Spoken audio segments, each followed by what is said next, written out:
Sur les trottoirs de la ville, des fleurs trop fragiles pour supporter l'été. Dès la mi-mai, elles seront remplacées par des espèces plus résistantes à la chaleur. Une des missions des serres municipales de Vénissieux. Ces jardiniers et ces fleurs font face à des températures de plus en plus extrêmes. Il faut s'adapter. C'est le réchauffement climatique. On voit bien qu'on a moins de pluie, qu'il fait de plus en plus chaud et que les plantes qu'on plantait il y a quelques années, elles ne tiennent pas à cause de la chaleur et de la sécheresse. Donc on est obligé de mettre ce genre de plantes. C'est vraiment de la plante de terrain sec qui demande très peu d'eau, qui fleurit tout au long de l'été. Pareil, qui peut être vivace, qui est vivace et qu'on pourrait laisser en place.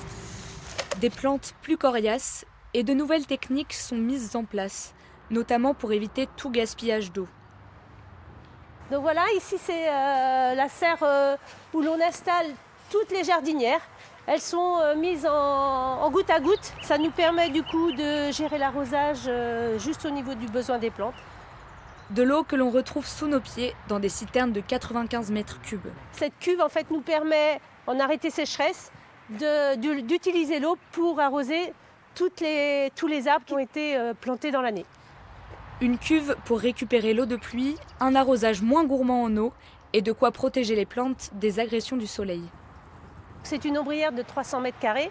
Elle nous permet en fait, vu les conditions climatiques que l'on a et la chaleur, de garder les plantes en bonne santé tout l'été.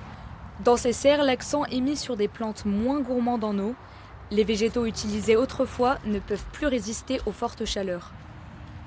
Au 15 juin, si on a un arrêté sécheresse, si on ne peut plus arroser les massifs, à quoi bon les produire? C'est vraiment de l'argent mis à la poubelle. Donc là, les questions se posent naturellement. Depuis une dizaine d'années, on voit bien les conditions climatiques qui changent et depuis 5 ans, ça s'accélère.